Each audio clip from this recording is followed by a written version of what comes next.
Today's Wikipedia article of the day is on a piece of fine literature written by James Joyce many years ago.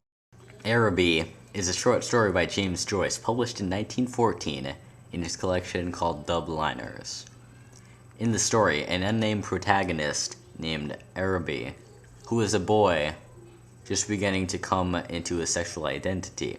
Through his first-person narration, we are immersed in the start of a story in the drab life that people live on North Richmond Street, which seems to be illuminated by the verve and imagination of children who, despite growing darkness that comes during the winter months, insist on playing until their bodies glowed, to quote the book. Even through the conditions of this neighborhood leave much to be desired.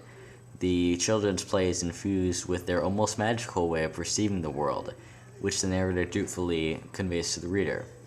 In a quote, "Our shouts echoed in the silent street.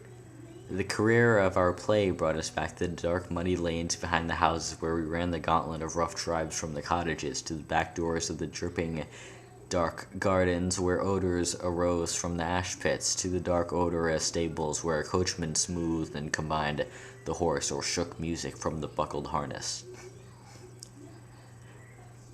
But though these boys career around the neighborhood in a very childlike way, they're also aware and interested in the adult world, as represented by their spying of the narrator's uncle when he comes home from work, and more importantly, Megan's sister, whose dress swung as she moved, and whose soft rope of hair tossed from side to side. These boys are on the brink of sexual awareness, awed by the mystery of the opposite sex, and hungry for knowledge. The narrator especially seems taken by Megan's sister, as he finds himself awash with emotions completely overwhelm him.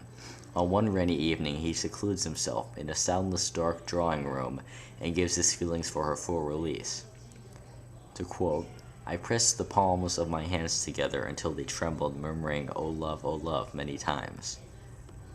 This scene is the culmination of the narrator's increasingly romantic idealization of Megan's sister. By the time he actually speaks to her, he has built up an unrealistic idea of her that he can barely put sentences together. When he addressed the first words to me, I was so confused that I did not know how to answer. She asked me if I was going to Araby. I forget whether I answered yes or no. But the narrator recovers splendidly. When Megan's sister dolefully states that she will not be able to go to Araby, he yellingly offers to bring something back for her. The narrator now cannot wait to go to the Araby Bazaar and procure for his beloved some grand gift that will endear him to her. And though his aunt frets, hoping it's not some Freemason affair, and though his uncle, perhaps intoxicated, perhaps stingy, arrives so late from work and equivocates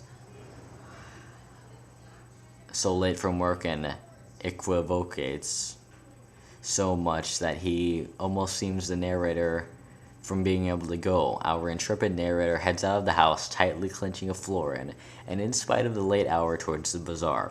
But the Arabian market turns out not to be the magical place he hoped it be. It was late, most of the stalls were closed. The only sound to be heard was the fall of coins as men counted their money.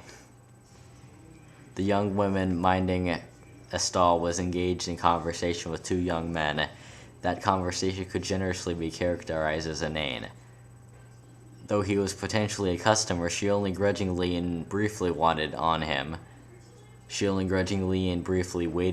before returning to her frivolous conversation.